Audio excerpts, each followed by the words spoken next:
आपका स्वागत है एक नए वीडियो में। रेलवे के जो है यूथ कंपटीशन का सारा का जो इसमें जितना भी क्वेश्चन दिया गया है, इसमें प्रीवियस एजुकेशन पेपर दिया गया है। ये आरआरबी रेलवे रिक्रूटमेंट बोर्ड जो होता है, इसके द्वारा आपको ऊपर में यहाँ दिख रहा होगा किस-किस एग्जाम का क्वेश्चन इसमें शामिल किया गया है। जैसे एएलपी हुआ, stage first and second, technician हो गया, फिर ग्रुप डी और का सारा का जितना भी एग्जाम रेलवे लेती है, उसका सारा जो है इसमें इसका क्वेश्चन में संकलन किया गया है इस पीडीएफ में। तो आप हम उम्मीद करेंगे आपसे कि आप लास्ट तक बने रहिएगा, क्योंकि आपको सारा क्वेश्चन देखने के लिए यहाँ मिल जाएगा एक ही वीडियो में। तो ना मिलेगा, लेकिन 25-25 क्वेश्चन करके इसका हम सीरीज करने वाले हैं। तो ग्रुप डी का भी क्वेश्चन इसमें मिलेगा, एएलपी का भी मिलेगा, अ, और टेक्नीशियन का भी मिलेगा और एनटीपीसी का भी मिलेगा। इन सारे एग्जाम का इसमें जो है वो आपको आपको मिल जाएगा। तो चलिए बिना कुछ देरी किए हुए जो है हम सीधा डायरेक्ट आपको क्वेश्चन पे ले चलते हैं, और प्रैक्टिस सेट जो है ये फर्स्ट है, हम आपको वो भी दिखा देते हैं। और एक आप महत्वपूर्ण सूची देख लीजिए, ये सारे सूची देख लीजिए, 1 नंबर से लेके दिया गया है और लास्ट तक हम आपको वो भी दिखा देते हैं। 101 तक है इसमें प्रैक्टिस सेट दिया गया है। प्रैक्टिस सेट नंबर 101 तक दिया गया है। हर सेट में जो है 25 क्वेश्चन है। इस प्रकार से आप जो है गुना कर लीजिए, 101 गुना 25, आप सीधे 25 से 125 से जो गुना कर लीजिएगा तो 2500 क्वेश्चन हो जाएगा। लेकिन 2500 नहीं, यहाँ लगभग में 5000-6000 क्वेश्चन रहने वाला है। तो आपको पता चल जाएगा प्रैक्टिस सेट नंबर 1 में ही 6000 क्वेश्चन कैसे रहने वाला है। तो चलिए हम शुरू करते हैं।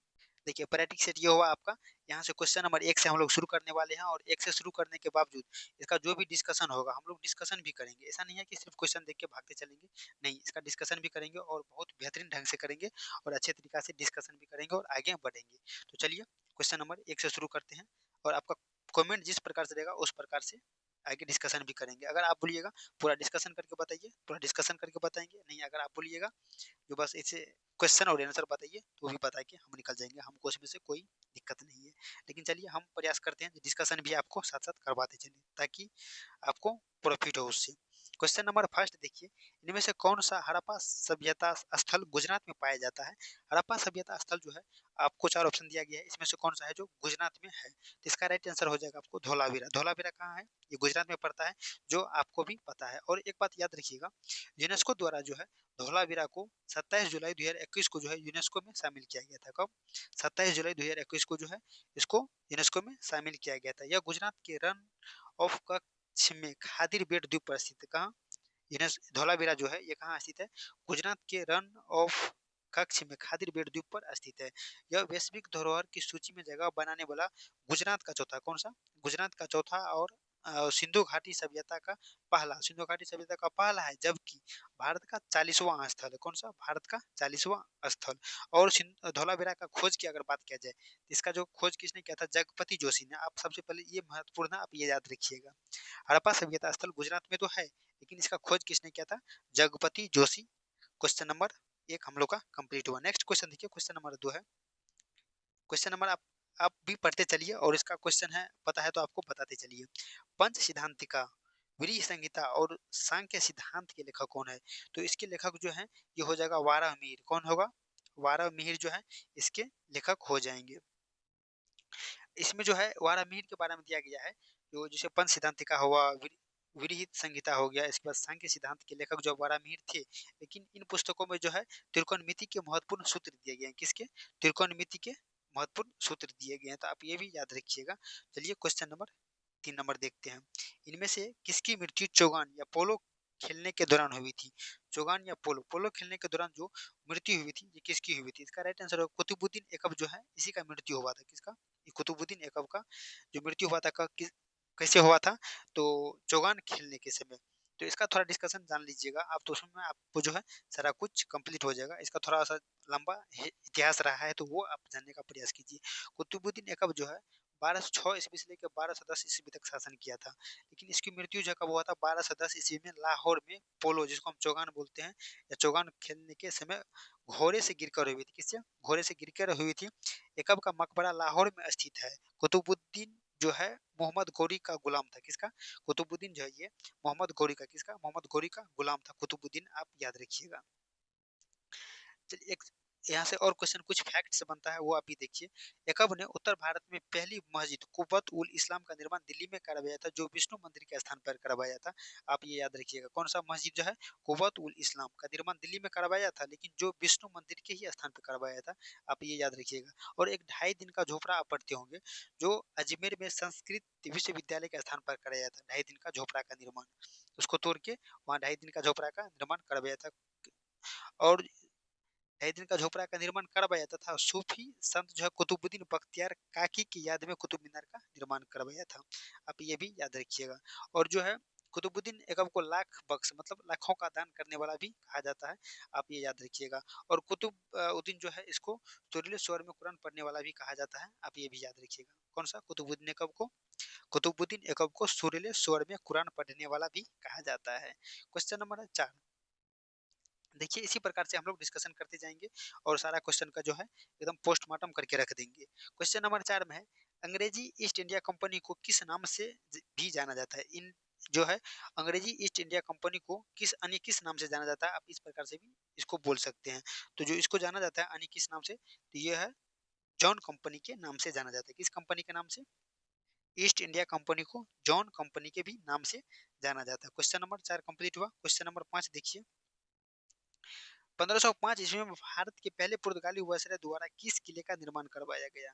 तो 1505 ईस्वी में भारत के पहले पुर्तगाली वायसराय द्वारा किस किले का निर्माण करवाया गया था? तो आपको बताना है इसका राइट आंसर क्या हो जाएगा। सेंट एंजेलो फोर्ट का निर्माण करवाया गया था। किसका? सेंट एंजेलो फोर्ट का निर्माण करवाया गया था। और इसका निर्माण कब करवाया गया था? तो 505 ईस्वी में करवाया गया था सेंट एंजेलो फोर्ट का निर्माण। यह वर्तमान में जो है ये भारतीय पुरातात्विक सर्वेक्षण विभाग के अधीन है। इसको रखा गया है कहाँ? भारतीय पुरातात्विक सर्वेक्षण विभाग के अधीन रखा गया है। और सेंट एंजेलो फोर्ट जो है केरल के कुन्नूर नगर में स्थित है। आप ये याद रखिएगा। सेंट एंजेलो फोर्ट जो है कहाँ है? ये केरल के कुन्नूर नगर में स्थित है। भारत में किस प्रकार की सरकार है? तो भारत में जो है किस प्रकार की सरकार है आपको बताना है। तो भारत में आपको पता होगा किस प्रकार की सरकार है।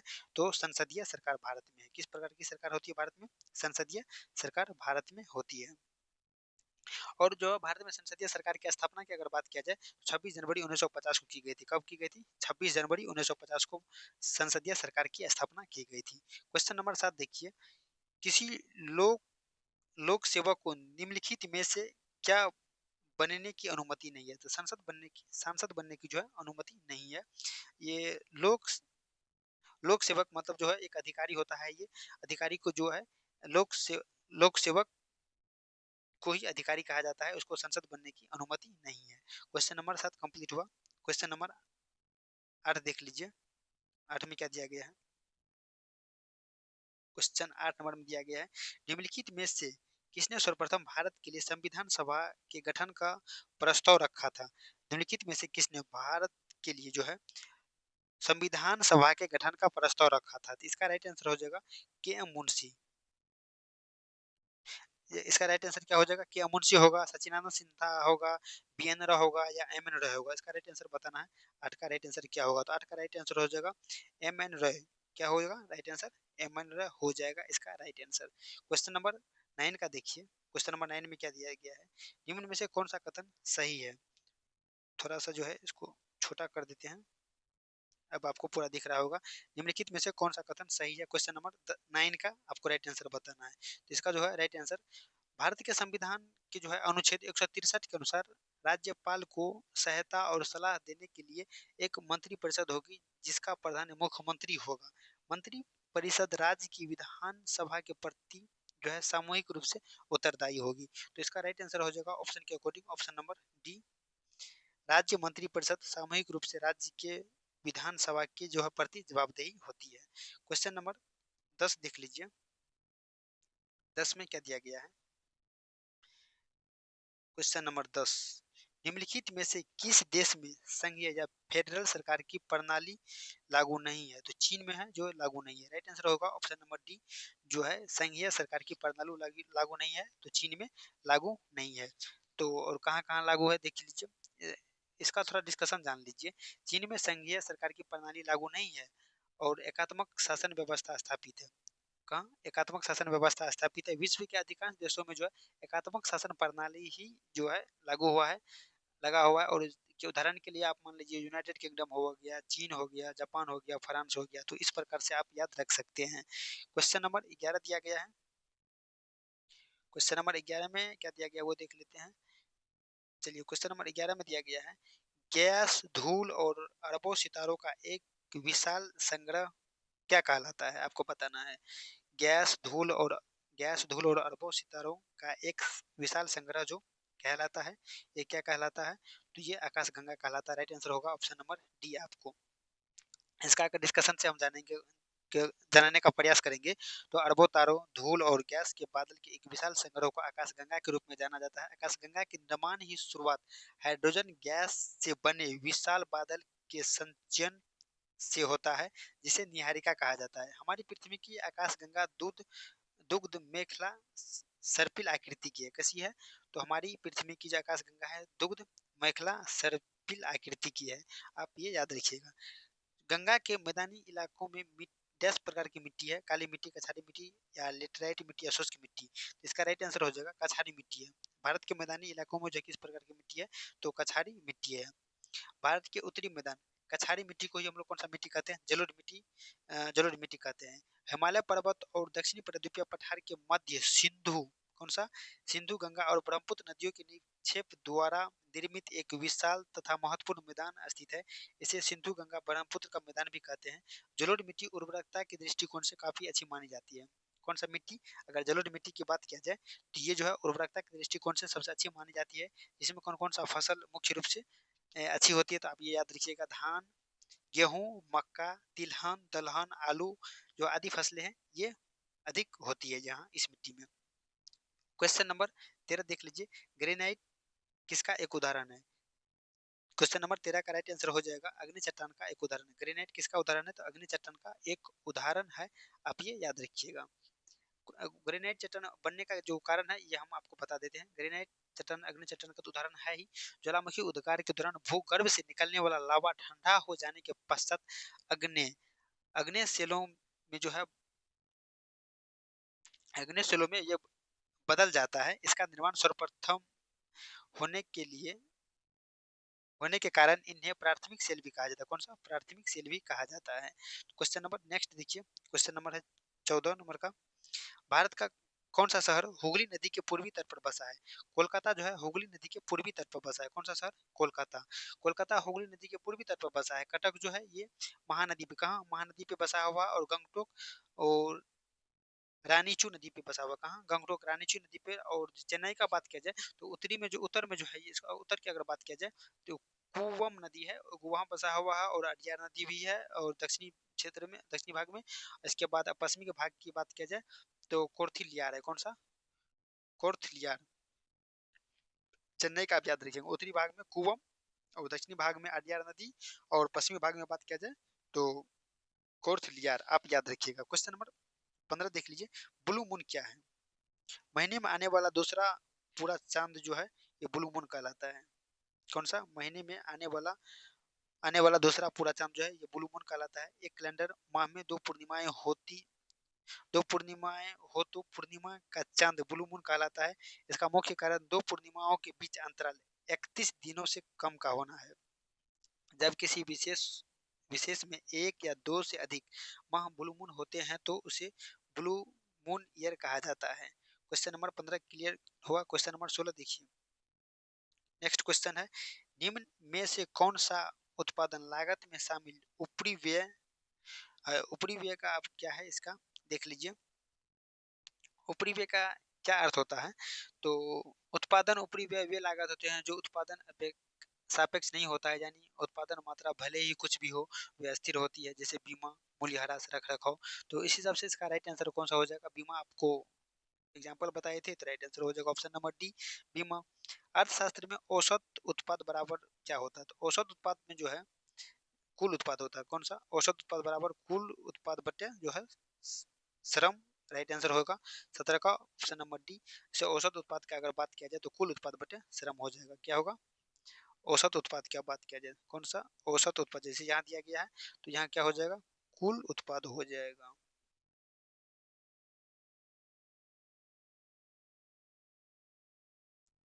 कुल उत्पाद बटे श्रम। चलिए नेक्स्ट क्वेश्चन देखिए। क्वेश्चन नंबर है 18। 18 में क्या दिया गया है?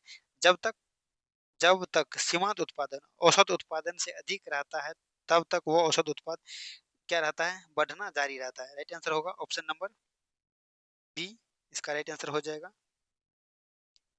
आप याद रखिएगा, जब तक सीमांत उत्पाद औसत उत्पाद से अधिक रहता है, तब तक औसत उत्पाद जो है क्या रहता है? बढ़ना जारी रहता है।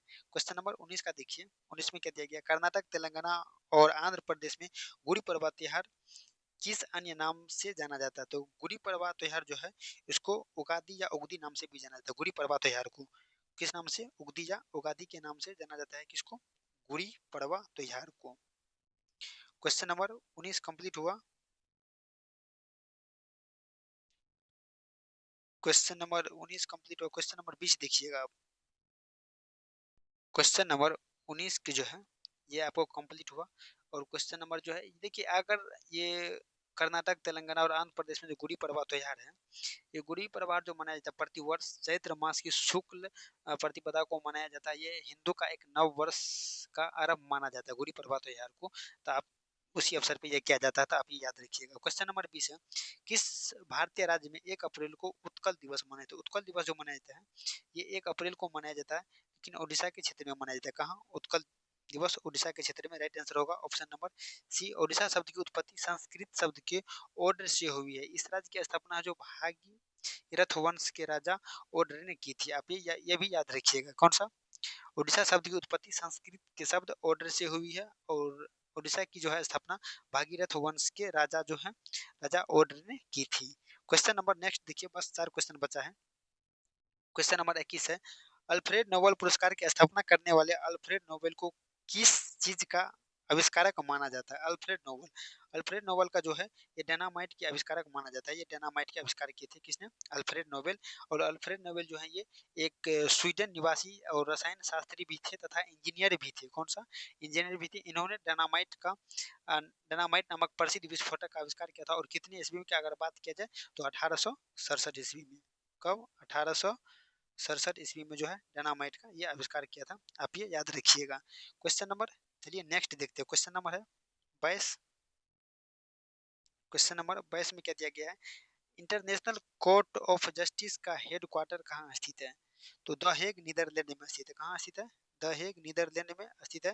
राइट आंसर होगा option number D, the Hague Netherland international court.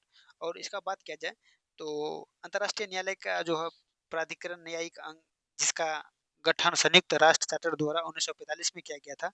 अंतर्राष्ट्रीय न्यायालय का जो मुख्यालय है नीदरलैंड के द हेग में स्थित है। संयुक्त राष्ट्र के 6 प्रमुख अंगों में से एकमात्र स्थान है जो न्यूयॉर्क में स्थित नहीं है। इसके अन्य सदस्य देश जो 193, इसके सदस्य देशों की संख्या कितनी है? 193 देश है इसमें। क्वेश्चन नंबर है 23। भारत ने पहली बार ओलंपिक खेलों में कब भाग लिया था? तो भारत ने ओलंपिक खेलों में जो भाग लिया था, कितने ईस्वी में भाग लिया था, आपको ये बताना है। क्वेश्चन नंबर है 23। 23 का जो राइट आंसर हो जाएगा 1920 ईस्वी हो जाएगा। कहाँ? कब? 1920 ईस्वी में भारत ने पहली बार ओलंपिक खेलों में भाग लिया था। क्वेश्चन नंबर नेक्स्ट देखिए 23 और 24 है, श्री भगवान महावीर सरकारी संग्रहालय डैश में स्थित है, मतलब किस राज्य में स्थित है ये बताना है। क्वेश्चन नंबर 24 का।